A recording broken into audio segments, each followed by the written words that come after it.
7h em ponto, hoje quarta-feira, dia 7 de julho de 2021. Muito bom dia para você. Bom dia a todos, bom dia Álvaro. Amazonas não registra óbitos em decorrência da Covid-19 pela primeira vez desde abril de 2020. Só um registro, né? Hoje é dia 7, são 7 horas do mês 7. Vamos lá. E ainda, Bolsonaro inclui terminais pesqueiros de Manaus e do Amazonas no Programa Nacional de Desestatização. Vagas remanescentes do programa Bolsa Universidade são redistribuídas hoje em Manaus. Fundação de Vigilância em Saúde investiga surto de chikungunya no município de Tefé. Tribunal de Contas da União considera improcedente denúncia de sobrepreço e arquiva representação contra aluguel de UTI aérea do governo do Amazonas. CPI na Assembleia, proposta por Péricles, gera conflito na oposição. A gente vai discutir sobre isso na coluna O Poder. Você também fica bem informado sobre o trânsito e as ocorrências policiais ao vivo. Este é o Jornal da Cidade de hoje, o seu Jornal das 7.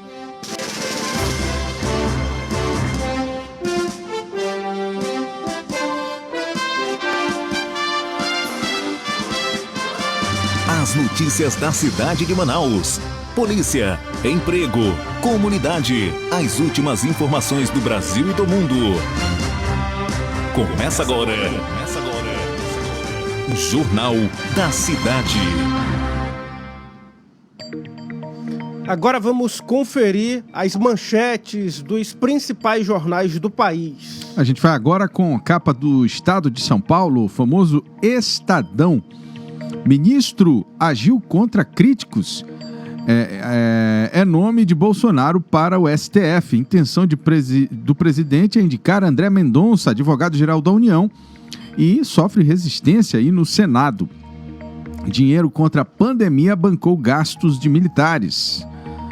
Novo mais rico do Brasil tem 39 anos e já possui uma fortuna de 19,4 bilhões de reais. O nome dele é o Eduardo Saverin, cofundador do Facebook, que passou o empresário Jorge Paulo Lima na lista da revista Forbes.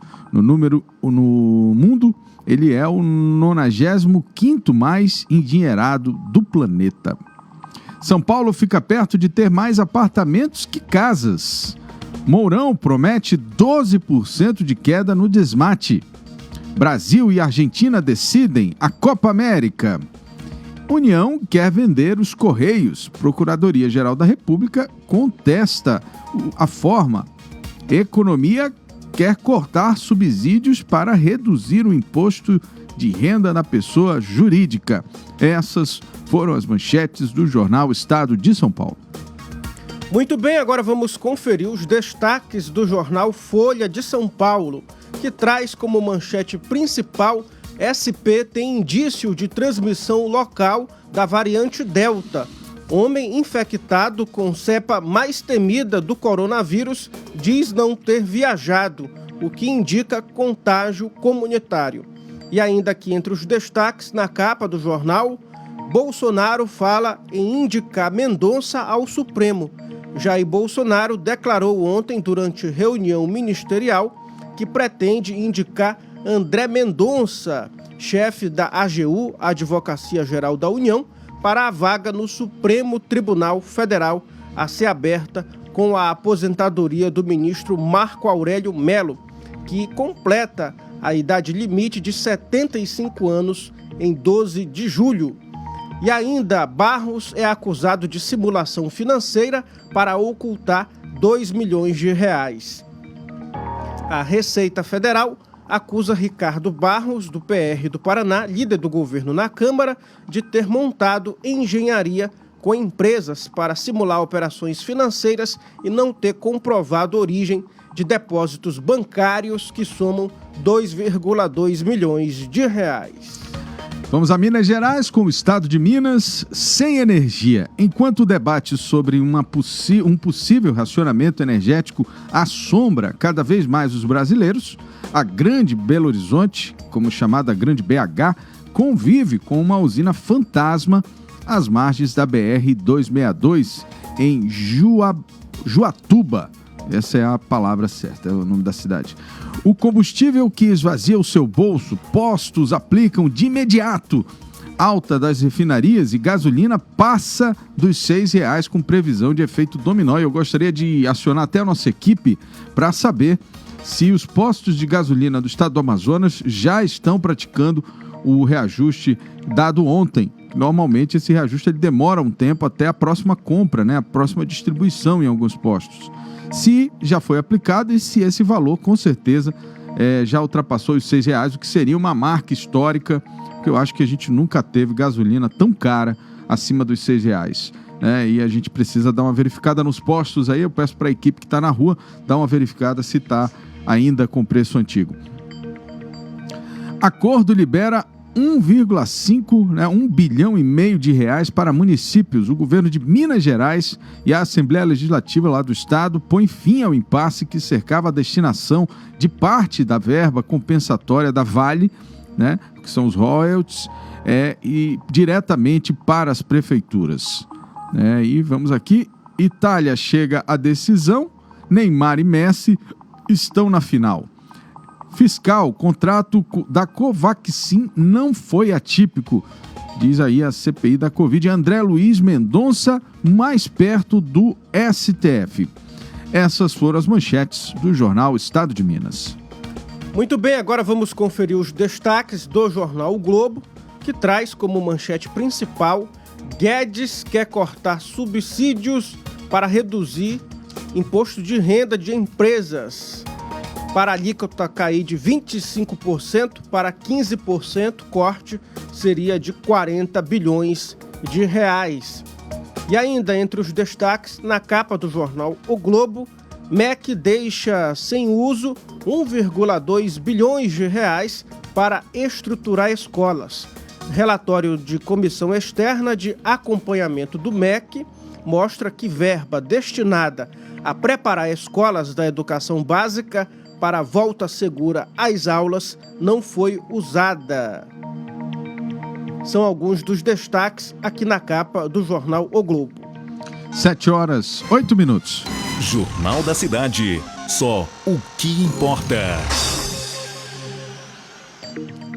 Do Rio de Janeiro, vamos a Minas Gerais com o Correio...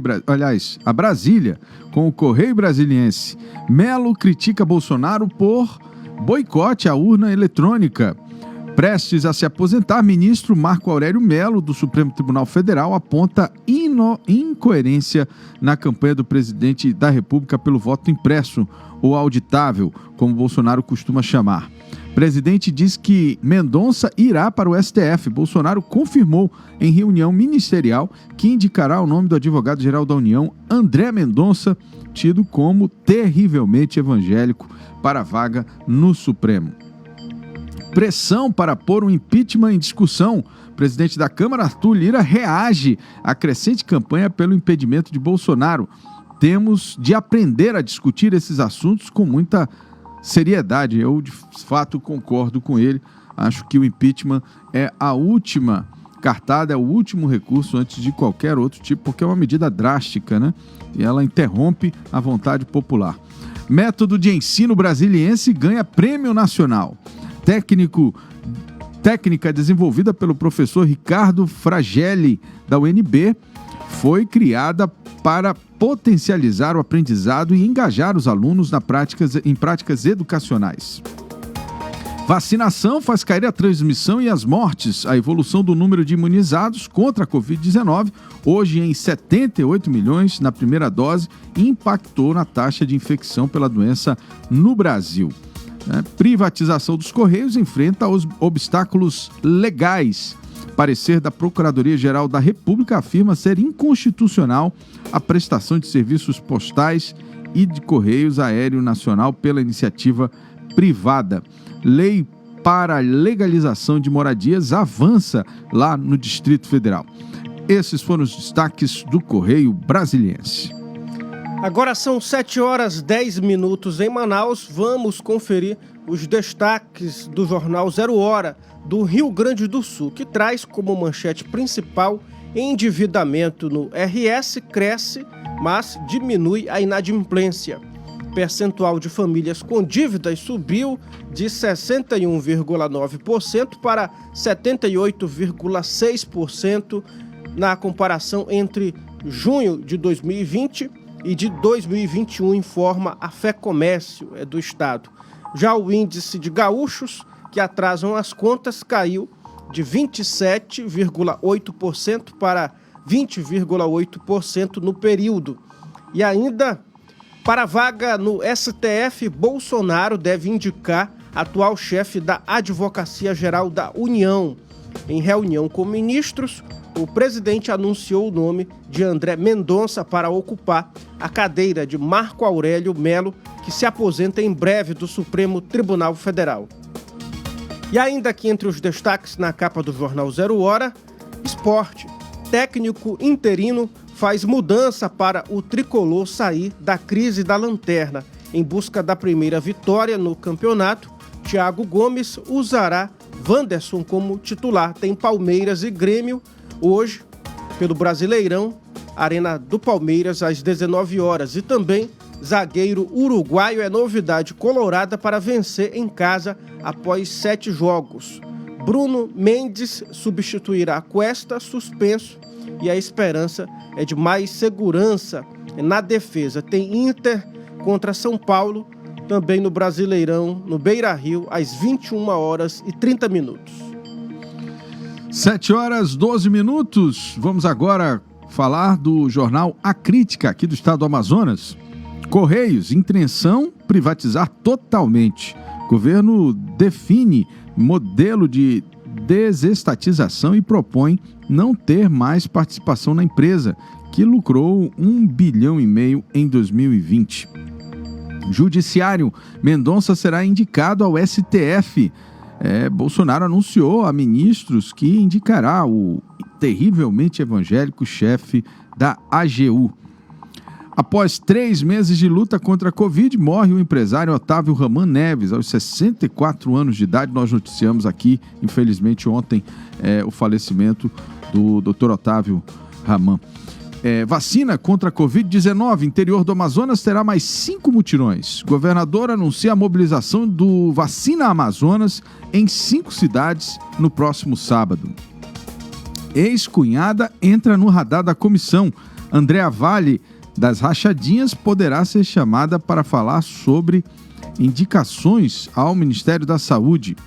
Um dia de trégua. Ontem, por 24 horas seguidas, o Amazonas ficou sem registrar óbitos por Covid-19, o que é uma grande vitória. A gente tem que comemorar isso muito, porque foram longos 2 anos praticamente até a gente conseguir registrar um dia sequer sem mortes por Covid-19 em todo o estado, né?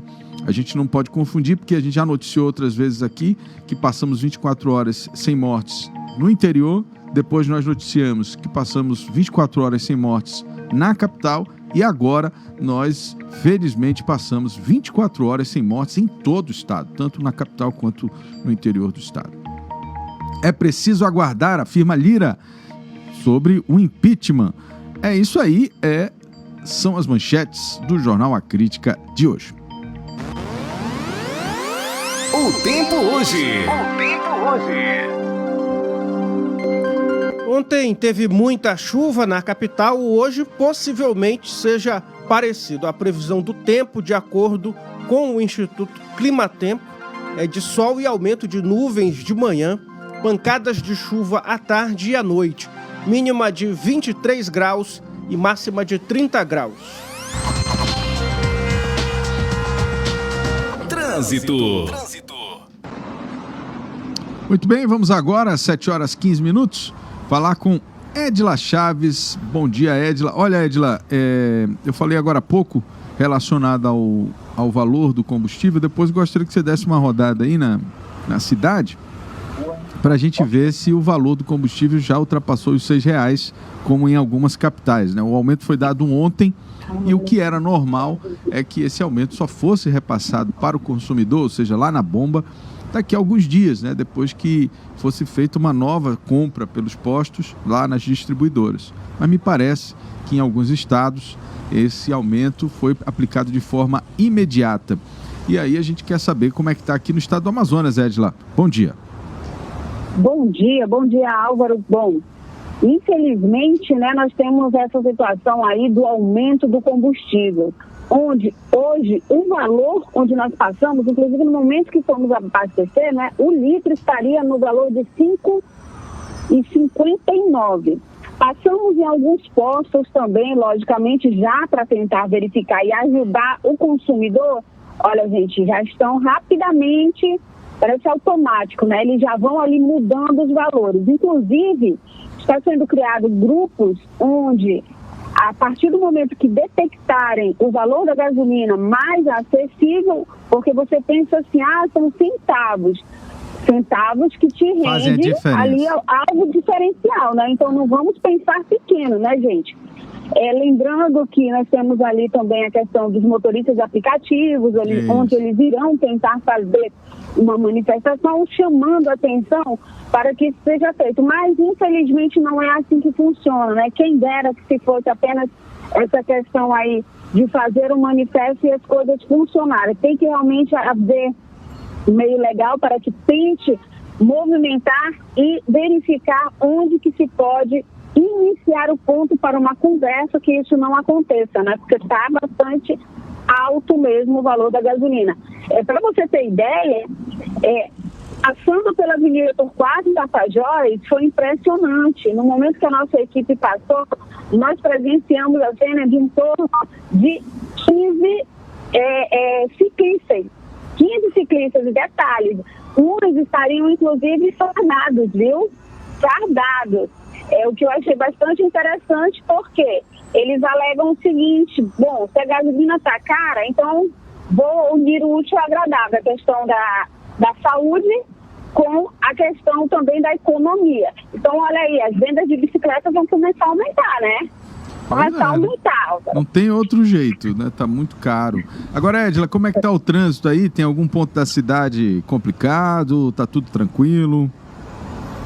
Olha, a princípio, a nossa equipe, a passar por várias ruas, nós já fomos ali na área da Cidade Nova, estamos seguindo agora para uma possível ocorrência no bairro Santa Etelvina, e no sentido que passamos, não tivemos ali nenhum tipo de obstrução, apenas mesmo aquela questão da lentidão, devido a alguns motoristas estarem desatentos, volto a repetir, vai para a direita, ainda está na esquerda, e na hora de fazer em cima, decide fazer essa mudança de faixa e acaba ocasionando não apenas a questão da lentidão, mas também o xingamento. E, gente, pelo amor de Deus, vamos ter mais paz, mais calma no coração.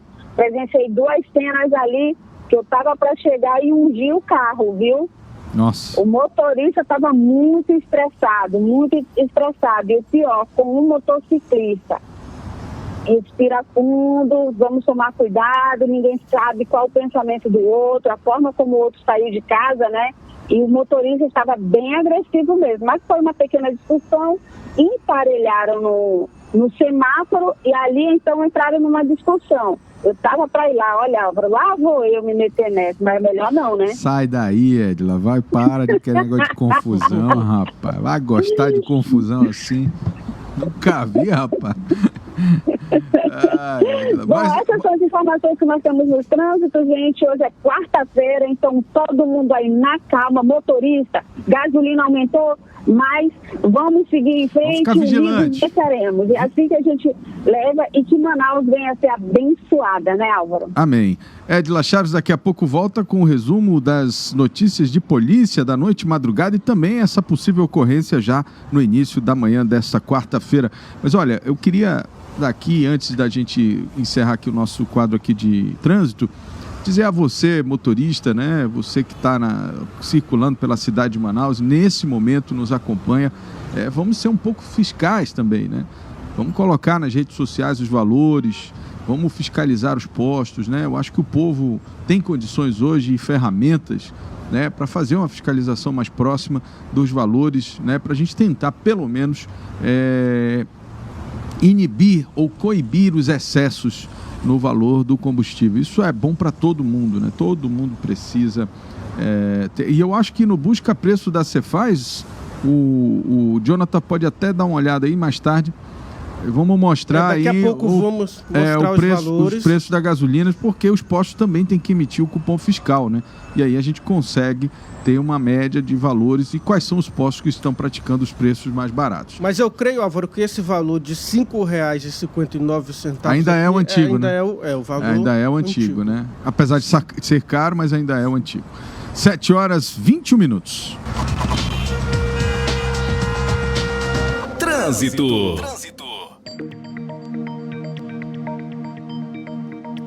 Bom, vamos lá. Agora é hora de falar da Covid-19. O Brasil registrou 1.787 mortes por Covid-19 nas últimas 24 horas. Esse número totaliza, nesta terça-feira, 527.016 óbitos desde o início da pandemia em todo o país.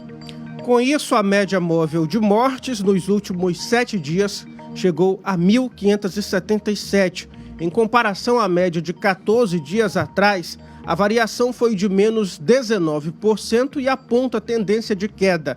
É o 10º dia seguido de queda nesse comparativo. Uma notícia muito boa é que o Amazonas não teve registro de mortes por Covid-19 nas últimas 24 horas.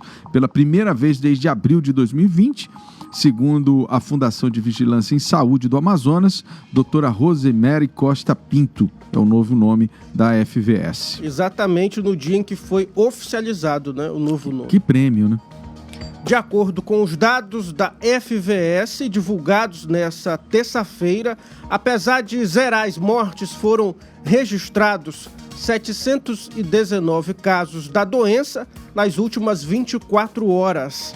Ainda conforme o boletim, o total de pessoas que contraíram a Covid-19 desde o começo da pandemia chegou a 450.066 e o de mortos 13.349. É importante dizer, né, que o número de pessoas que adquirem a doença não necessariamente precisa... Óbvio que seria muito bom que diminuísse, reduzisse a zero. O importante é que as pessoas não morram, né? Você pegar uma gripe, pegar uma doença qualquer e você conseguir ultrapassar, muito bom, né? Então, assim, a imunização, pelo que os números indicam, ela ajuda nesse sentido. Talvez ela não proteja você de não adquirir a doença, mas que pelo menos quando e se você pegar a Covid-19, você tenha a possibilidade de enfrentá-la de forma tranquila, sem maiores atropelos aí, sem maiores consequências. O Amazonas registrou a primeira morte por Covid-19 em março de 2020. A vítima foi um morador da cidade de Parintins. Em abril do ano passado, quando houve o primeiro pico da doença, o Amazonas chegou a registrar um total de 99 óbitos em um único dia. Foi nesse período que a capital de Manaus registrou aquele colapso do sistema de saúde e também no sistema funerário, com recordes de enterros. Vamos atualizar agora as informações sobre a vacinação contra a Covid-19 no país. Mais de 13% dos brasileiros tomaram a segunda dose ou a dose única de vacinas contra a Covid-19 e estão imunizados. São 27.795.289 pessoas vacinadas. Isso somando a segunda dose dos imunizantes aplicados no país com a dose única da Janssen. Esse número que corresponde aí a 13,13% da população. Aqui no Amazonas são mais de 2.100.000 pessoas que já tomaram alguma dose dos imunizantes. Pois é, a primeira dose foi aplicada em 1.568.149 pessoas. De acordo com o site da FVS, isso representa 79,2% da população. Aí na tela você tem a vacinação em Manaus, tá? A gente está falando aqui do Amazonas como um todo, mas aqui, para você que mora em Manaus, os números são esses aí. Tá? São 1.261 doses, 704, né? Doses aplicadas. Para a primeira dose foram 927.889 e de segunda dose 314.639. Total de dose única 19.162, né? E aí o total de vacinadores, é isso? 1.300 profissionais trabalhando, né? São 1.355. Então essa dose única aí que você está vendo na tela, de 19.162, é dessa Janssen, né, que chegou agora, né, fabricada pela Johnson & Johnson e que chegou no Brasil em doação pelos Estados Unidos. 7h26. 5 municípios do Amazonas devem realizar mutirões de vacinação contra a Covid-19 no próximo sábado, dia 10 de julho. São eles Itacoatiara, Iranduba, Urucará, São Sebastião do Atumã e Itapiranga. O anúncio foi feito pelo governador Wilson Lima nesta terça-feira, durante visita à Fundação de Vigilância em Saúde, no momento em que anunciava ali o nome, a troca do nome da instituição em homenagem à doutora Rosemary, né? A vacinação é uma parceria com as prefeituras dos municípios, porque a gente sabe que quem é responsável em aplicar as vacinas são as secretarias de saúde municipais. A FVS e a Secretaria de Estado de Saúde ainda estão definindo os pontos de vacinação nesses locais e também as faixas etárias que serão atendidas inicialmente. Além desses mutirões programados, outros já foram realizados aqui em Manaus, capital do estado, em Manacapuru, Novo Airão, Rio Preto da Eva, na região metropolitana de Manaus e Parintins, no interior do estado. Pois é. Jornal da Cidade. A Fundação de Vigilância em Saúde do Amazonas informou que está investigando um surto de febre chikungunya no município de Tefé, no interior do estado. Segundo o órgão, foram registrados 4 casos da doença, que é transmitida pelo mosquito Aedes aegypti, também transmissor de dengue e zika vírus. Diagnóstico é executado a partir de visitas domiciliares com a identificação e coleta das formas de larvas do mosquito, tratamento ou eliminação dos potenciais criadouros do Aedes. Além dos casos confirmados, outras 39 amostras sorológicas de suspeitos de infecção pela chikungunya foram coletadas pela Secretaria Municipal em Tefé. As amostras estão sendo analisadas no Laboratório Central de Saúde Pública aqui do estado do Amazonas. Os sintomas da chikungunya são semelhantes aos de doenças como dengue e Covid-19, febre alta, dor muscular e em articulações e manchas pelo corpo.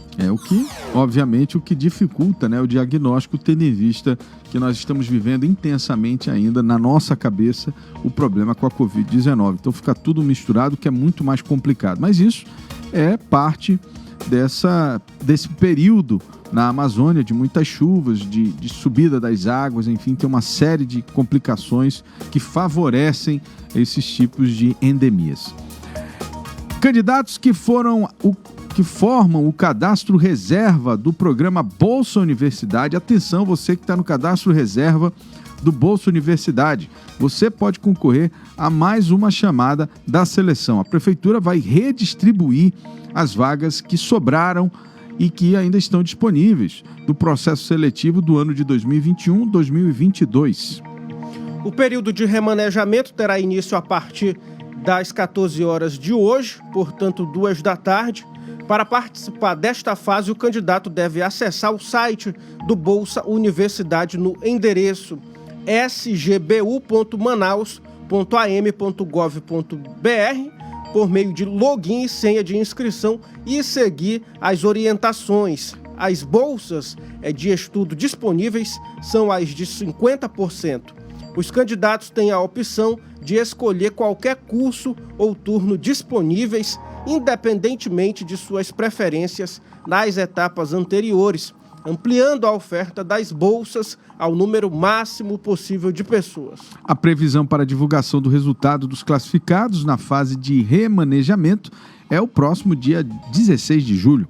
E a entrega de documentos dos estudantes deverá ser feita entre os dias 19 e 22 desse mês. Agora vamos falar de dinheiro.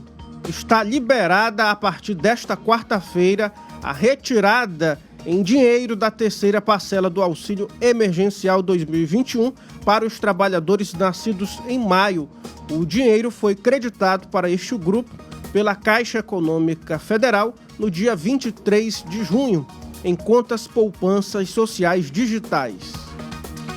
Os valores do benefício emergencial, atenção, para 2021, correspondem a R$ 150 para quem mora sozinho e R$ 250 para famílias com 2 ou mais integrantes. E tem ainda R$ 375 para mães, chefes de família.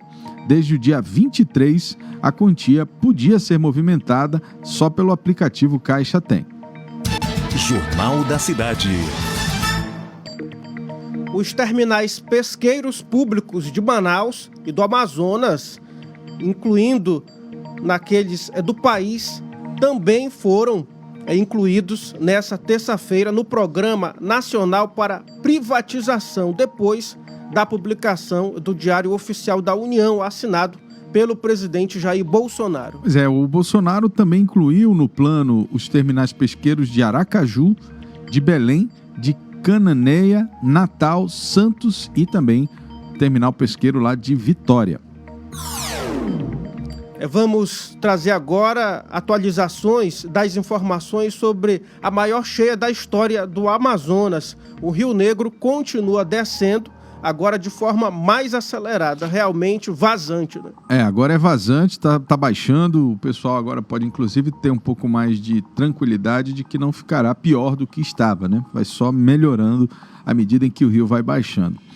A cota de alagação é de 29 metros e 83 centímetros. Então, nas últimas 24 horas, o Rio Negro desceu 2 centímetros. Até agora, o rio acumuladamente já desceu 19 centímetros desde o dia que ele atingiu aquele pico, né, dos 30 centímetros, acima dos 30 centímetros registrados pela primeira vez na história do Amazonas. Polícia. Vamos agora voltar com Edila Chaves de qualquer ponto da cidade, trazendo informações de polícia. Edila, quais são as novidades? Agora, nossa equipe acabou de sair aqui da comunidade Peniel, inclusive, mandando um bom dia para todos ali. Quando vira o carro do imediato, pense. Todo mundo ali já perguntou, onde é o corpo? Onde é o corpo? Olha, nós estamos já associados aos corpos, né? As pessoas já nos apontam assim.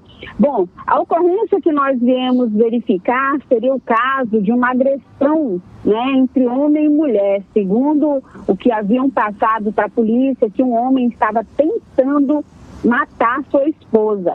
A nossa equipe chegou ao local agora há pouco, a polícia acabou de sair, não conseguiu identificar qual seria a casa e o denunciante não mais atendeu o telefone. Nós demos uma sondada pelo local, quase que paramos para tomar aquele café da manhã com o pessoal, mas aí tem a questão do trabalho. Eu sou o tipo de pessoa que não paro para comer, quero só trabalhar, né? Então não dei essa pausa. Eu sei. Eu acho que alguém deu uma risadinha aí. O Thiago tá rindo de ti aqui. Se tiver Tucumã ainda, hein? Aí eu seria obrigada a parar. Seria obrigada a parar.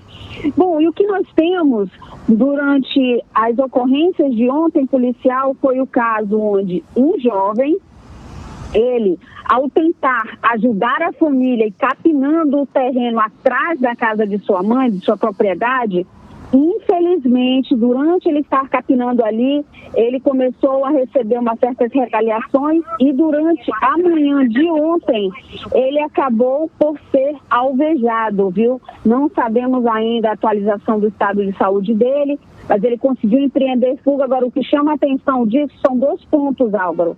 A questão dele não ter o direito de fazer a limpeza do terreno, que, segundo populares, seria usada como ponto de esconderijo de traficantes. E o segundo é que, quando eles invadiram a casa, no local estaria a vítima, a sobrinha de 4 anos e a cunhada. E sabe o que aconteceu?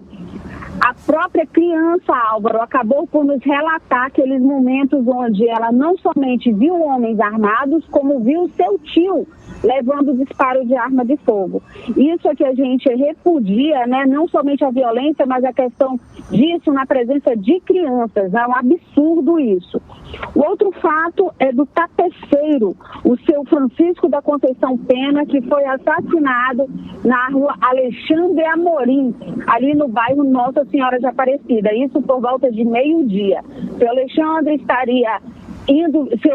Seu Francisco estaria indo visitar a sogra, a ex-sogra, e ela pediu para que ele fizesse o trabalho de tapeçaria no seu sofá. Ele saiu para comprar o material, ao retornar, acabou sendo perseguido por motoqueiro e garupa, onde dispararam 12 tiros, todos já identificados pela perícia, que seria uma arma calibre 38. Essas são as nossas informações de polícia.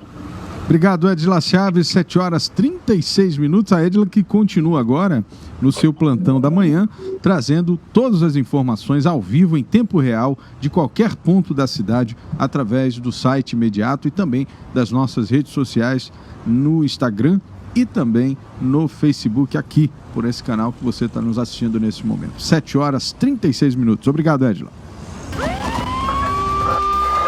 Polícia. O governador Wilson Lima agradeceu nesta segunda-feira o ministro da Justiça e Segurança, delegado Anderson Torres, pelo envio de mais de 900 coletes à prova de balas para as forças de segurança do Amazonas. Em sua publicação, o governador Wilson Lima disse que esses equipamentos serão fundamentais para preservar a vida dos policiais que se dedicam a proteger as famílias do nosso estado. Agora são 7h37 em Manaus. A gente pede para você curtir, compartilhar a nossa transmissão. Pode comentar aí também. Daqui a pouco o Álvaro já vai interagir com você na parte dos comentários. A Corregedoria Geral de Justiça determinou que todos os cartórios e demais serventias extrajudiciais em funcionamento no Amazonas passem a informar mensalmente ao órgão o valor das taxas cobradas por serviços prestados, arrecadados, o valor total das despesas das serventias, assim como o valor da remuneração percebida pelo responsável pela serventia. O Álvaro que conhece mais serventia, Álvaro. Serventia são os locais, né, que aqueles cartórios atendem, né? Então, a nova diretriz foi determinada pelo órgão do Poder Judiciário e a determinação da Corregedoria, conforme o documento, considera o direito fundamental de acesso à informação. Então, agora você vai saber quanto, né, cada cartório fatura, quanto é que ele gasta para manter os serviços, né? Enfim, e qual é o lucro dele, enfim, quanto é que ele está efetivamente aferindo ali com aquelas taxas, enfim, com aquilo que é cobrado, né? Então você vai ter isso disponível, né, numa espécie de site, né, para que as pessoas possam consultar cada um dos cartórios e saber a movimentação. Isso é uma determinação aqui da Corregedoria de Justiça do Estado do Amazonas, né? Transparência. Exatamente. O documento destaca ainda a publicidade como um dos princípios fundamentais regentes da administração pública, compreendendo a transparência, a acessibilidade, a integralidade e a integridade das informações referentes à gestão administrativa e financeira. Pois é.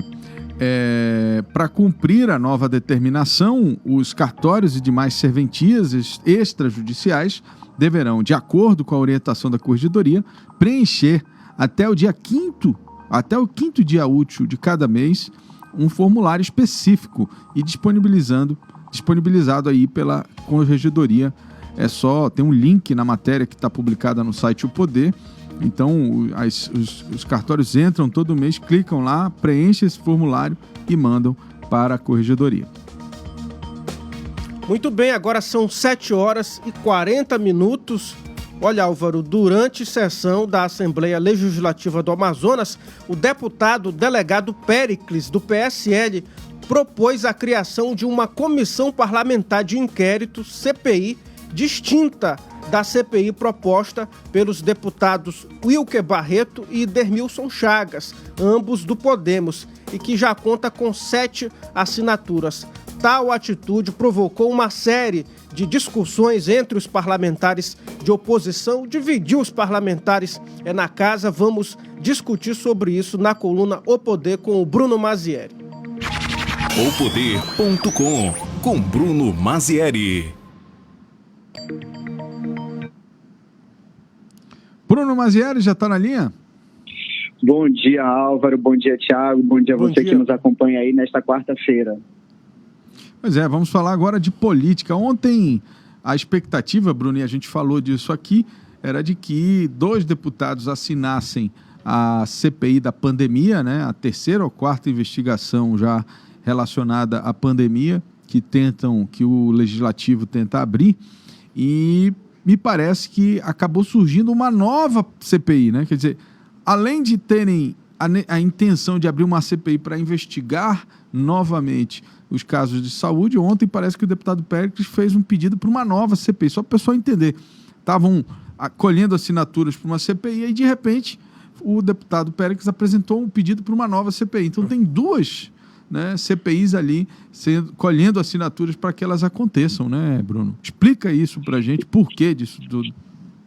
É isso mesmo, Álvaro. Então, o que acontece? Ano passado, a Assembleia já tinha feito uma CPI para investigar a questão da saúde de 2011 até 2020, né, que era o ano vigente, e teve um resultado. Daí, o deputado Fausto Júnior, que era o relator da CPI passada, foi até Brasília.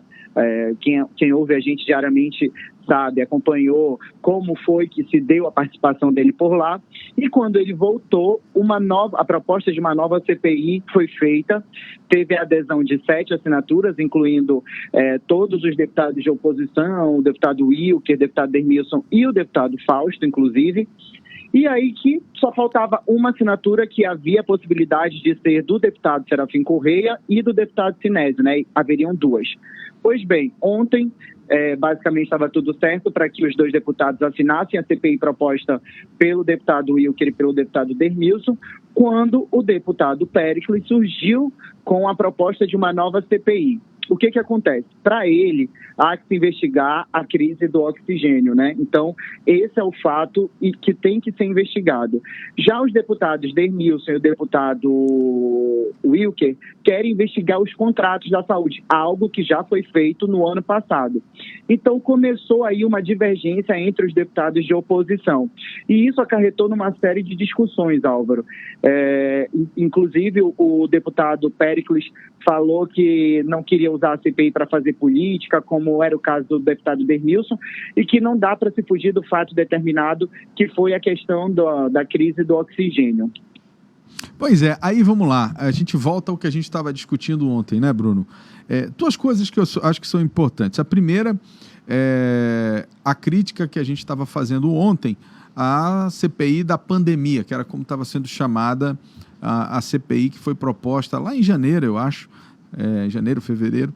Ela estava lá aguardada, estava esperando assinaturas e tal, pelo Dermilson e pelo Wilker, né, e que começou a andar novamente depois do pronunciamento, do depoimento do deputado Fausto lá em Brasília. Aquela CPI, ela sequer tinha um fato específico para ser investigado, né? Então, de fato, o que aconteceu nesse pedido, ele já vinha prejudicado, e a gente falou disso ontem, porque ele se propunha a investigar aquilo que já havia sido investigado na CPI da saúde. Só para o pessoal entender, estava sendo proposta uma CPI, nós falamos disso aqui ontem, para investigar aquilo que já havia sido investigado na CPI da saúde. Tem um relatório com documentos, com os depoimentos, enfim, envolvendo os contratos lá da primeira onda, lá em 2020, envolvendo a compra dos respiradores, tão falada nos últimos 12 meses, né? Então, tudo isso já foi investigado. Né? Isso que a gente falou, tudo isso já é alvo de investigação, tem procedimento, né? Que é uma denúncia que está sendo avaliada pelo STJ, né? Quer dizer, já está no âmbito do judiciário, né, essa questão, e os deputados, o Wilker e Dermilson, né, estavam ali tentando fazer um ato político, né, para tentar, obviamente, trazer a imagem do governador a um outro momento de investigação, ou seja, só política, só política. E o deputado Péricles ontem foi muito interessante porque ele levantou uma questão muito objetiva, ele quer criar uma CPI para investigar a falta de oxigênio. E aí ele faz um fato determinado, eu acho que na declaração dele ontem ele diz exatamente isso, né? Diz o seguinte, não tem fato determinado na sua, que era a CPI, na discussão que eles tiveram na casa, né? É genérica, e segundo ele queria fazer uma investigação séria, voltada para questões bem objetivas, no caso, a falta do oxigênio. E aí, o fato é que politicamente enfraqueceu a CPI da pandemia do deputado Dermilson, né? Dividiu os votos. E os votos que seriam, né, para concluir o pedido da CPI da pandemia acabaram indo para a CPI da asfixia, como eles estão chamando, que é a CPI da falta de oxigênio. Então, tanto o deputado Serafim quanto o deputado Sinésio assinaram a CPI que foi proposta pelo deputado Péricles. E isso a gente tem que reconhecer, né, que a atitude do deputado Péricles, ela é muito mais coerente e correta porque ela defende uma investigação objetiva de algo que aconteceu, um fato recente, um fato novo, né, que inclusive é alvo da CPI nacional, que é a falta de oxigênio no Amazonas, né? Então, aí, veja... E é muito mais fácil, né, Álvaro, você investigar algo que aconteceu recentemente do que você passar querendo investigar 10 anos e 90 dias, que é o prazo da CPI, né? Exato. Então, assim, aí você tem de fato, uma investigação que talvez, nesse âmbito, tenha um objetivo de acontecer. Quer dizer, precisamos entender o que aconteceu na falta de oxigênio, né? Então, eu acho que essa é a questão. Então, a gente precisa entender que a discussão ontem girou em torno disso. Agora, o que é mais interessante foram os fatos políticos, né, as farpas. Nessas horas, né, Bruno,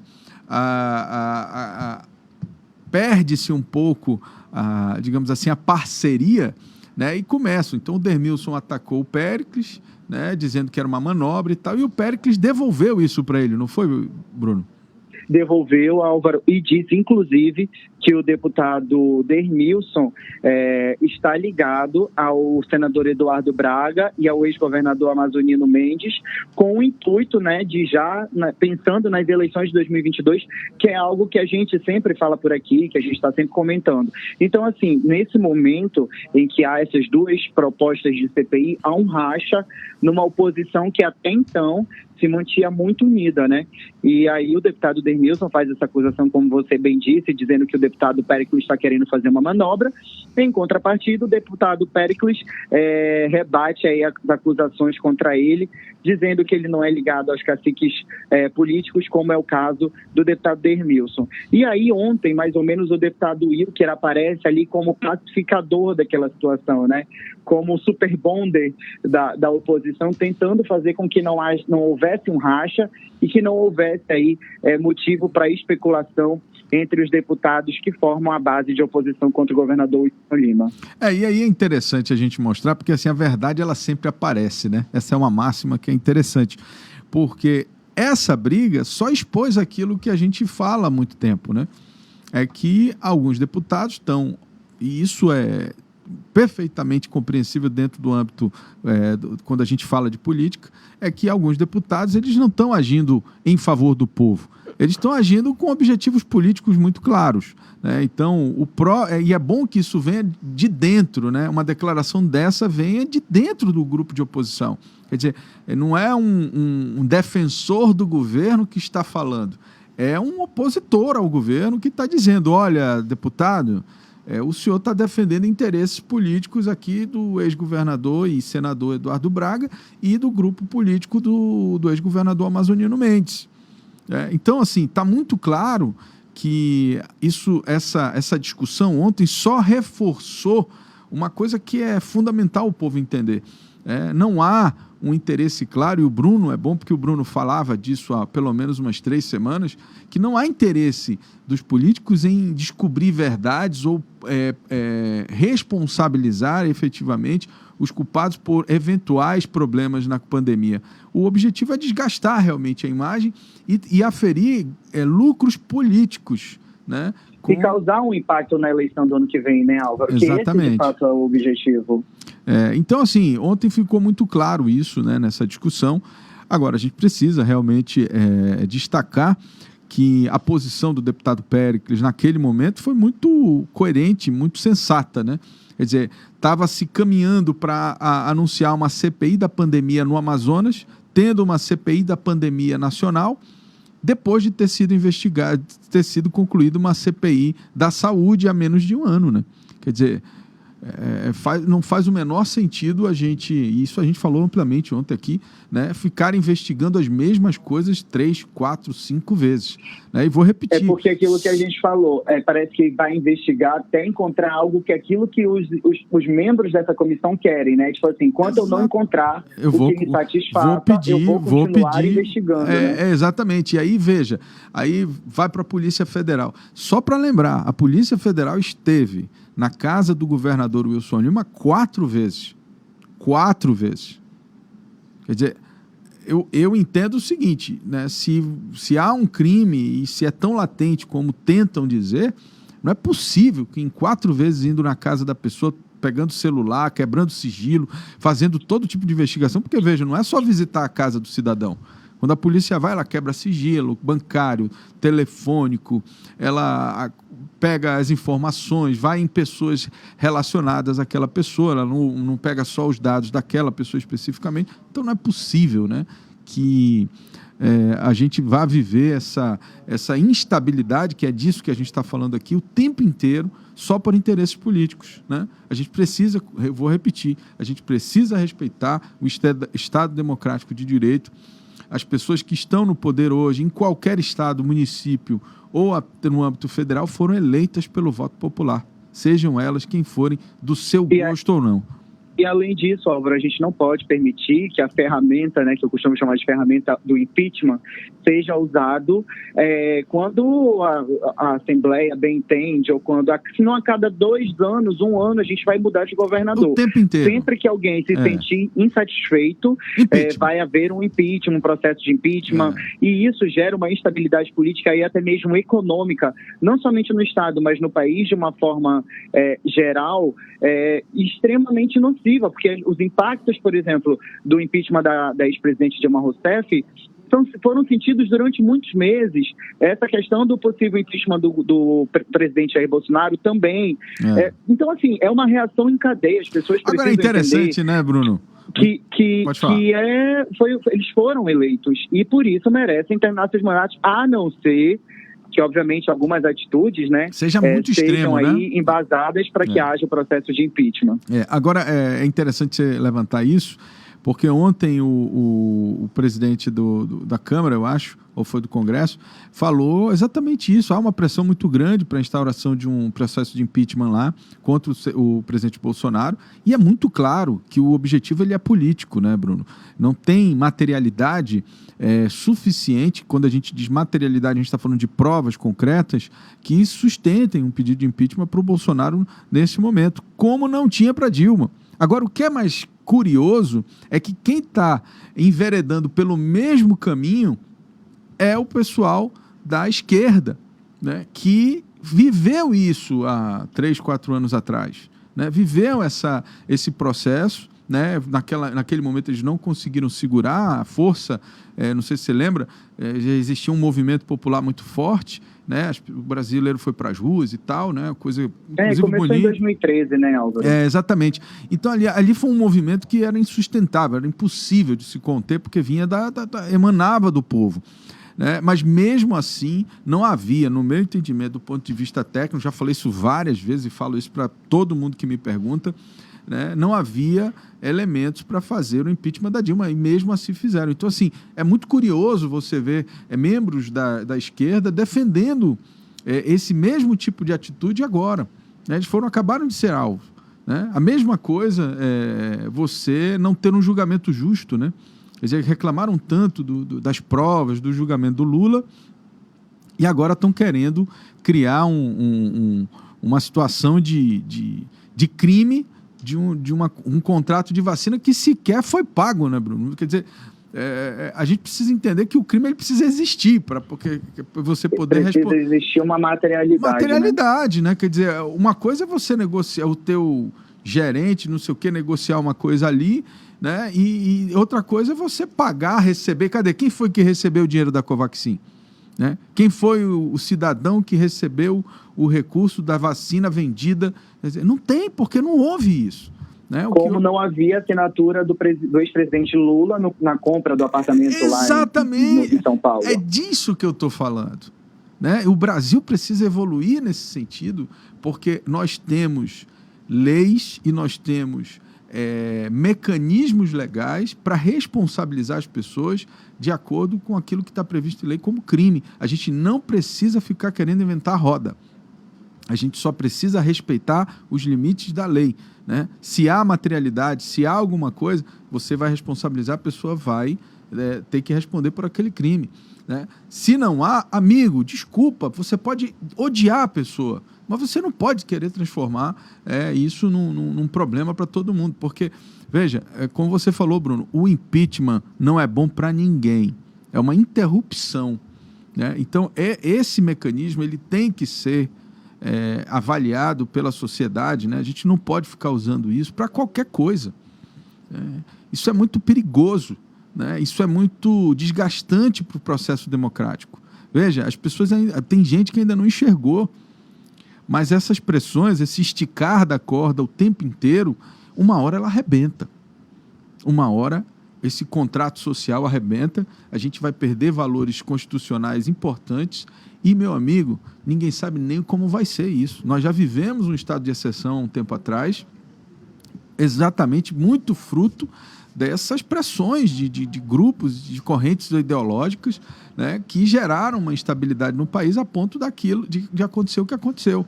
Então, será que é isso que a gente quer? Ou a gente precisa respeitar que a cada 4 anos nós temos uma eleição e que o momento de tirar Bolsonaro, botar Bolsonaro, tirar Lula, botar Lula, é no voto. Nós temos essa ferramenta, né? Nós temos a ferramenta para corrigir. A gente não precisa ficar atropelando, né? Quando se elege alguém, por isso que eu sou a favor, Álvaro, de que seja ensinado política nas escolas, porque assim as pessoas vão conseguir entender o processo democrático do país delas e com certeza vão aí votar mais consciente e vão entender como funciona o processo político dentro do Brasil. Exatamente. Bruno, mas tem mais algum assunto aí? Hoje a gente acabou avançando um pouco aqui na... O nosso diretor aqui está dizendo, não, mano, tá bom, já chega. Eu tenho pode falar, para falar vamos falar aqui, vamos falar, pode que falar. É sobre o presidente Bolsonaro. Vamos Ontem, lá. Álvaro, ele incluiu os terminais pesqueiros de Manaus e do Amazonas no Programa Nacional de Desestatização, ou seja, no programa de privatização do governo federal. A inclusão dos terminais pesqueiros foi incluída no Diário Oficial da União e faz parte da portaria 10.741, que inclui ainda os terminais pesqueiros de Aracaju, Belém, Cananeia, Natal, Santos e Vitória. Ou seja, a partir de agora, os terminais pesqueiros, tanto de Manaus quanto do Amazonas, foram incluídos no Programa Nacional de Desestatização. Tá certo. Bruno Mazzieri, muito obrigado. Obrigado, Álvaro. Obrigado, Thiago. E até amanhã, se Deus quiser. Até amanhã. 7h59. Opoder.com com Bruno Mazzieri. O Instituto de Defesa do Consumidor emitiu um total de 278 autuações a postos de combustíveis no primeiro semestre de 2021. Os dados são do setor de fiscalização do órgão que realiza diariamente ações de vistoria em relação ao valor do combustível no estado. Pois é, ao longo do semestre, as equipes notificaram postos e pontões em Manaus, Itacoatiara, Parintins, Iranduba, Lábrea, Altazes, Careiro, Careiro da Várzea, Tefé, Alvarães, Silves, Manacapuru, Barreirinha, Quari, Itapiranga, Tapauá, Boa Vista do Ramos, Urucurituba, entre outras cidades. A alta mais recente, Álvaro, de 30 centavos, está em análise. O diretor-presidente do Detran, é do Detran? Não, do Procon. Do Procon, tá? Do Procon, Jalil Frache, está na linha agora e vai falar sobre esse assunto conosco. Doutor Jalil, muito bom dia. Obrigado pela sua participação aqui conosco, ao vivo no Jornal da Cidade. Bom dia, meu amigo. Estou aqui à disposição para a gente esclarecer aí, né, a atuação do Procon, o que ele pode fazer pelo consumidor amazonense nesse segmento do combustível e a importância dessa fiscalização estar ostensiva na rua e buscando garantir os direitos da população. Bom, a gente ontem teve, obviamente, o anúncio do combustível e eu queria saber exatamente, tem uma média de tempo para que esse valor seja repassado para a bomba, né? E eu queria que o senhor explicasse para o consumidor final, né, qual a expectativa de tempo para que esse valor chegue na bomba. É hoje, é amanhã, é daqui a 5 dias? Como é que funciona na prática isso dentro do sistema de combustíveis no Amazonas? Então, amigo, eu ouvi um pouco mal, dado, acho que a ligação está um pouco ruim, mas eu acho que você perguntou como é que funciona a questão dos aumentos. Isso. Não é isso? Isso. Certo. Nós identificamos aí que na semana passada, desde mais ou menos sexta-feira, já vinha aí um aumento em alguns postos no preço da gasolina, né, do combustível de um modo geral. Na segunda-feira, ficou evidenciado, quase que de forma uniforme, né, em todos os preços ali a 5,59 da gasolina. A gente pouco encontra postos que estão vendendo um pouco mais barato. Então aí a gente tem uma média mais ou menos de 30 centavos, como você colocou, de aumento. Nesta segunda-feira, a Petrobras anunciou que haveria um aumento no preço do combustível na casa de 6% da gasolina e 6% do diesel. Sempre com algum 6 ponto alguma coisa, 3 ponto alguma coisa, né, no diesel. E os nossos postos já haviam aumentado anterior a esse aumento da Petrobras.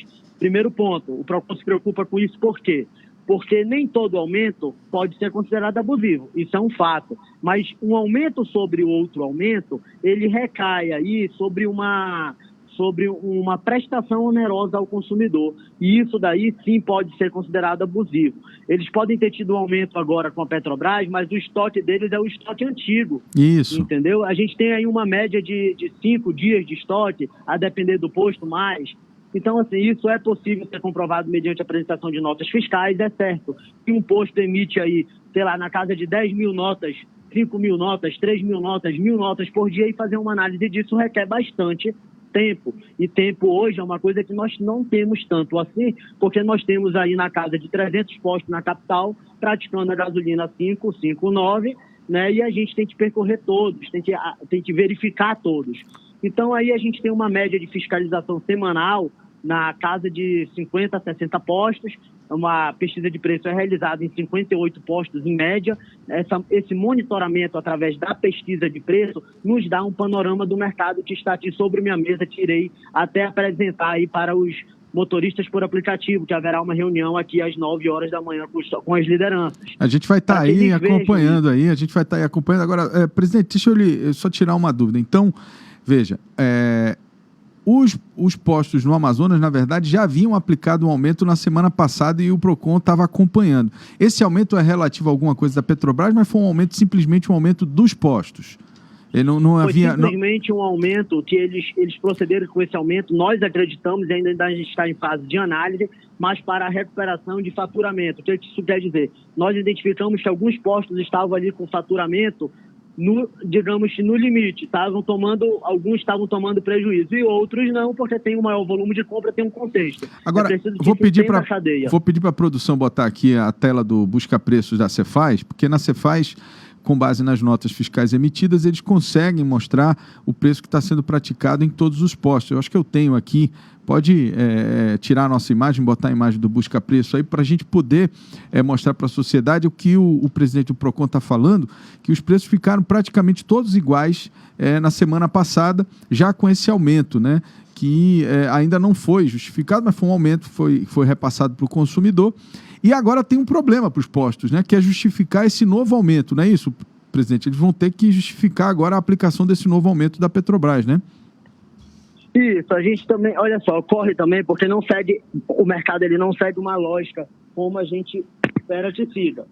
Isso quer dizer que há momentos em que a Petrobras aumenta e os postos não aumentam.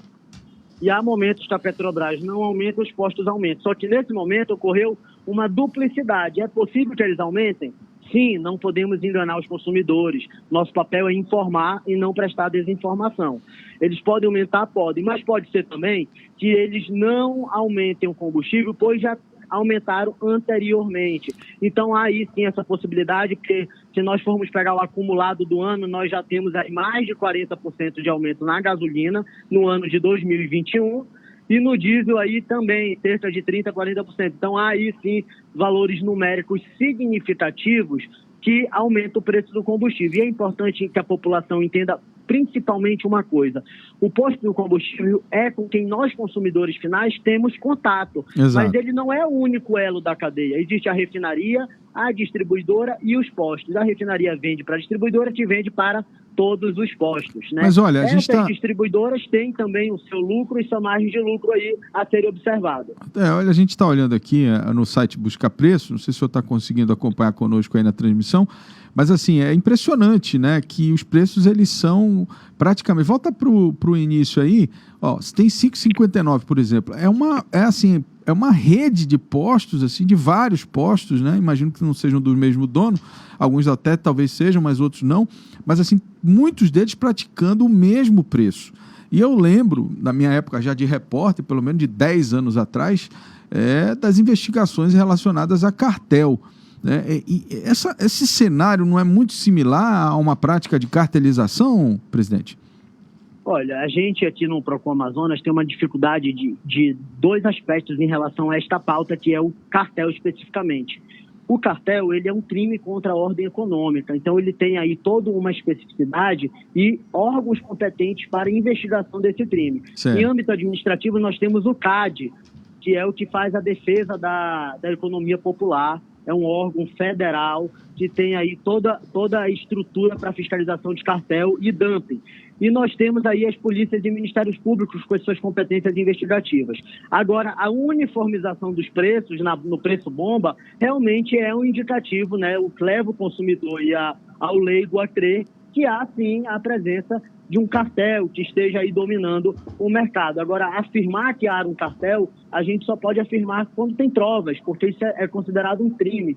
Então, teria aí que ter toda uma investigação pelos órgãos competentes. Por isso eu digo que é muito pré-definida a competência do PROCON nessa pauta, e muitas vezes nós somos cobrados a respeito de algo que não nos cabe. Por exemplo, essa daí, uma investigação de cartel. Nós temos como subsidiar todas as instituições que trabalham com poder investigativo com dados que nós temos aqui semanalmente das nossas fiscalizações. Mas nós não temos como configurar o cartel porque a gente não tem os meios adequados para configurar o cartel. E aí precisaria, assim, da união de esforços de instituições, do sistema de justiça, trabalhando aí a favor também da população, junto com o PROCON. Então, a gente precisa aí também de mais órgãos trabalhando nesse sentido, porque o PROCON não tem como fazer uma escuta telefônica para pegar empresários combinando o preço, porque teria que ter essa combinação de preço para ser configurado o cartel. E aí a gente tem, digamos que uma barreira nesse sentido. O nosso trabalho é em relação à questão da abusividade no mercado. Por que eu digo abusividade? Porque quando a gente vê um aumento de qualquer coisa, e aí eu vou fazer um alerta para a população. Qualquer aumento a gente já pensa que é preço abusivo, mas a gente tem que entender toda uma cadeia que está por trás daquilo. Quer ver uma coisa que o preço é muito semelhante e ninguém briga muito?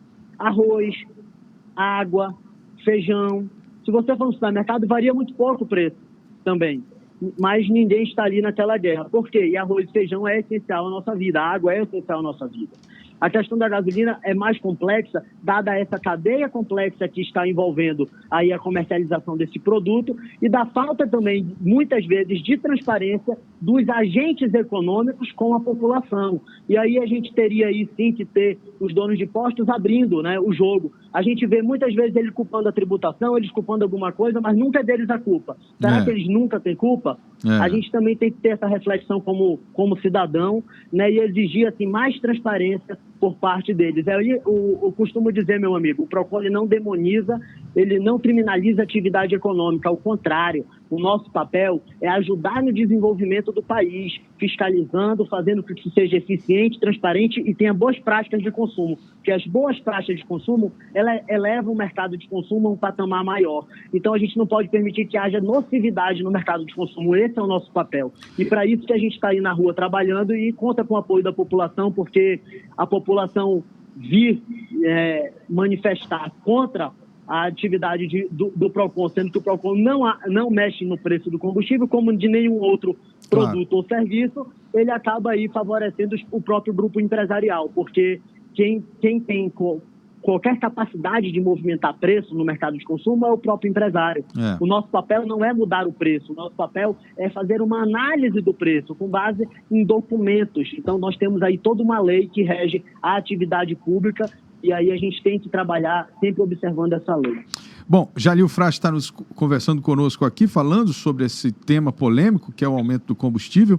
Várias informações importantes foram colocadas aqui. A primeira é de que nós já acumulamos no ano de 2021, e eu acho que rende uma boa pauta isso, mais de 40% de aumento do combustível aqui no estado do Amazonas, e isso é exorbitantemente acima, né, daquilo que a gente tem, inclusive, de inflação.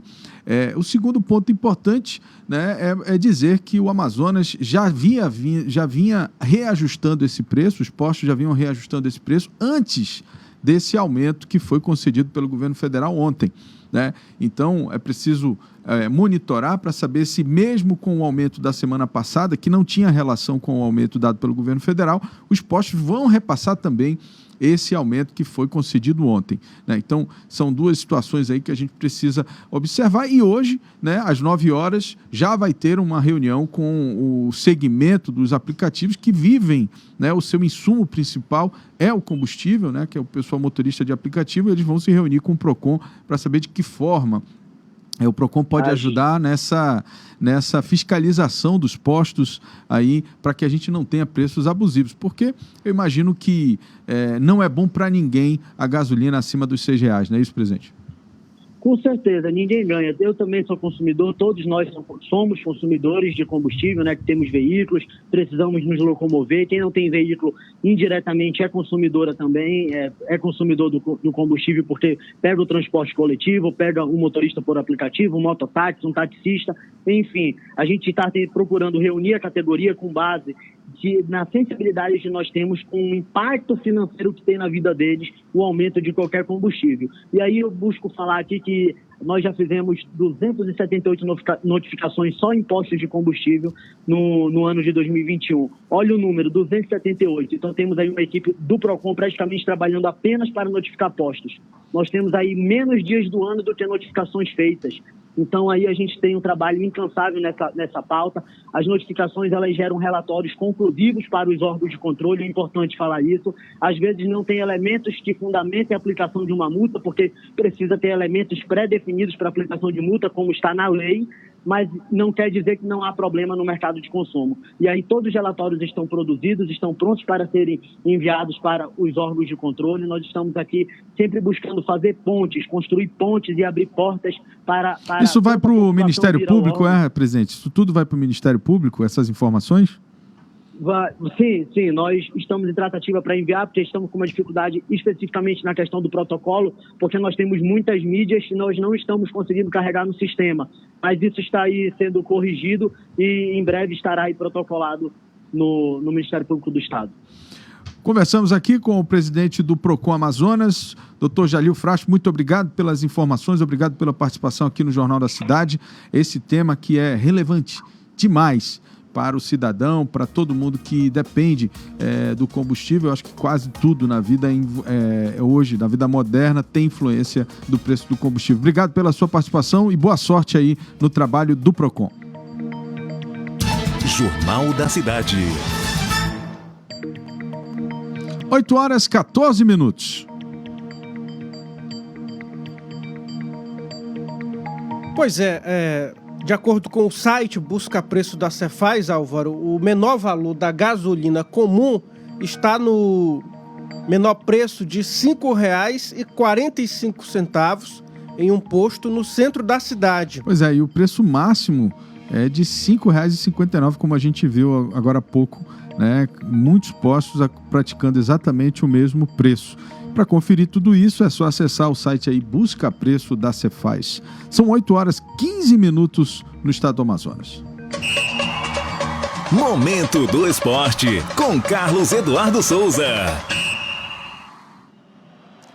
Fala, meu amigo, muito bom dia. Você aqui tá sendo escalado, mas não tá vindo, meu irmão. Carlos Eduardo Souza, tudo bem, meu amigo? Tudo tranquilo, você, Álvaro? Tô bem, graças a Deus, meu irmão. Jogos... Que tempo esquisito, né, rapaz? Pois não é, rapaz? Parece que a gente tá lá em Gramado, né, no Rio Grande do Sul. Quem dera, mano. Quem exagera também, né? Quem dera, mano, quem dera. Carlos, ontem, decisões importantes ontem, né, falando aqui da Eurocopa, a Itália acabou vencendo, né? E parece que teremos uma final interessante, né? Porque na outra ponta está Dinamarca e Inglaterra, né? Exatamente, Álvaro. É interessante que é o nível do futebol europeu, né? Eu gosto muito de assistir o futebol europeu. Eu assisti ontem a Itália e a Espanha, acreditava inclusive na vitória da Itália no tempo normal, né? Mas aí houve aquele empate, o gol do Morata, o Morata vai, perde um pênalti e acaba perdendo o jogo. E mostra aí esse goleiro da Itália, o Donnarumma, né? Com potencial incrível, né? O cara tem 22 anos, né? 4 finais em pênalti, ganhou todas as finais que disputou até hoje em pênalti, né? É um jogador de muita qualidade que foi contratado agora pelo PSG, vai jogar no time do Neymar, né? Então aí você já tem uma ideia da qualidade do jogador, né? Então o outro jogo hoje, Inglaterra e Dinamarca. Esse time da Dinamarca, depois que o Eric teve aquele problema de saúde, que acabou saindo durante o jogo, foi internado e tal, né? O time ganhou uma qualidade, né? Cresceu, impressionante. Cresceu demais, né? Cresceu demais o time da Dinamarca, né? E aí hoje joga contra a equipe da Inglaterra. O time da Inglaterra talvez seja o melhor time dos últimos 20 anos da Inglaterra. É verdade, eu acredito. É verdade. Muita qualidade, muita rapidez. Jogo equilibrado, né, rapaz? Fizeram um jogo equilibradíssimo, rapaz. Conseguiram... interessante. Tem o Sterling, o Harry Kane, né, que é o artilheiro, né? Ninguém acreditava muito nele, estava muito desacreditado, mas ele tá fazendo os gols. Eu acredito que mesmo com a Dinamarca tendo esse potencial todo, eu acho que ainda vai dar a Inglaterra para fazer a final contra a Itália. E que final, né? A final vai ser no fim de semana, no sábado, né? Itália e Inglaterra. Então... Aliás, o sábado vai ser interessante, né? Porque nós vamos ter a final da Eurocopa e teremos a final da Copa América também à noite, não é isso? Exatamente. Ainda bem que eu não trabalho mais sábado, né, rapaz? Já pensou? Olha só. Vai ter 2 jogos dessa qualidade, né? E o Brasil e a Argentina... a Argentina jogou um partidaço. Agora me surpreendeu muito a Colômbia, tá? Eu apostava inclusive na vitória da Argentina no tempo normal, né? Mas o time da Colômbia endureceu ali, tomou um gol, foi lá, reagiu, fez o gol no segundo tempo, empatou, levou pro pênalti. E esse goleiro Martínez, né, que joga no Aston Villa lá da Inglaterra, ninguém, nem na Argentina conhecia esse goleiro, só o treinador mesmo, a equipe técnica lá da Argentina que conhecia ele, trouxe o cara, bancou o goleirão Martínez e ele acabou pegando 3 pênaltis do mesmo lado, né? Mostra muito potencial. Eu vejo assim, Álvaro, eu, lógico, jamais torceria contra a equipe do Brasil, contra qualquer equipe do mundo, certo? Mas eu vejo que a Argentina chega um pouco mais coesa, um pouco mais entrosada e com uma vontade, uma pitadinha assim de vontade a mais nesse time da Argentina para jogar contra o Brasil. Então o Brasil não vai jogar com o Peru, não vai jogar com o Equador, com a Venezuela, nem com o Chile. Vai pegar a Argentina na final, com o Messi comendo a bola, né? Não é só ele, tem também outros jogadores de muita qualidade. Começa ali pela zaga, né? Muita qualidade na zaga, nas laterais também, no meio e no ataque. Eu vejo a Argentina assim com um pouco mais de vontade do que a seleção brasileira, viu, Alba? Tá certo, olha, vamos esperar. Sábado vai ser um dia bacana, né? Vai ser um dia para fazer churrasco, fazer uma comida em casa, chamar alguns amigos mais próximos e assistir o jogo e curtir, né? Porque vai ser um dia bacana de 2 jogaços aí para quem curte futebol. Obrigado, Carlito. Tá, bom dia, Álvaro. Tenha um bom dia a todos aí também. Um abraço. 8h20. Hoje a gente foi avançando aqui. Obrigadão. Momento do Esporte, com Carlos Eduardo Souza. Jornal da Cidade. Você acabou de conferir o Jornal da Cidade, o seu noticiário das 7 da manhã, de segunda a sexta, aqui mesmo pelo site Imediato. Pois é, hoje, dia 7/7, e começamos aqui o jornal às 7 horas da manhã, né? Baixe o aplicativo da Rádio ZLZN no Google Play, a plataforma de celulares Android. É só colocar a ZLZN, que é o primeiro aplicativo que vai aparecer aí, é o da nossa rádio. É essa imagem que você está vendo aí na sua tela. Não deixe também de acompanhar o site Imediato ao longo de todo o dia. A gente faz transmissões ao vivo de qualquer lugar da cidade, a qualquer momento em que o fato estiver acontecendo. Tudo ao vivo em tempo real. E a gente tem também, às 11 horas, o Imediato e o Povo, que é o nosso programa comunitário. Você pode, inclusive, já adicionar na sua agenda de telefone aí o nosso WhatsApp para qualquer momento acionar a equipe do Imediato. Você fala direto com a equipe que está na rua através desse WhatsApp. É o 9311 0060. Fugiu o número aqui. 9311-0060 é o nosso WhatsApp. Adicione aí na sua agenda. Tem também, às 4 horas da tarde, nós temos o nosso programa policial da internet, que é o Manaus 190, com a apresentação de Eudógio Gonçalves. Esta edição aqui teve a apresentação de Álvaro M.A. Corado e Tiago Gonçalves. Transmissão e operação de áudio de John Andrew, produção e edição de Jonathan Souza, apoio técnico de Marcos Silva e Pablo Medeiros. Todo esse conteúdo é produzido pela equipe da Rede Norte Digital. Obrigado pela sua audiência, um excelente dia e a gente se encontra amanhã às 7 horas. Até lá. Até amanhã.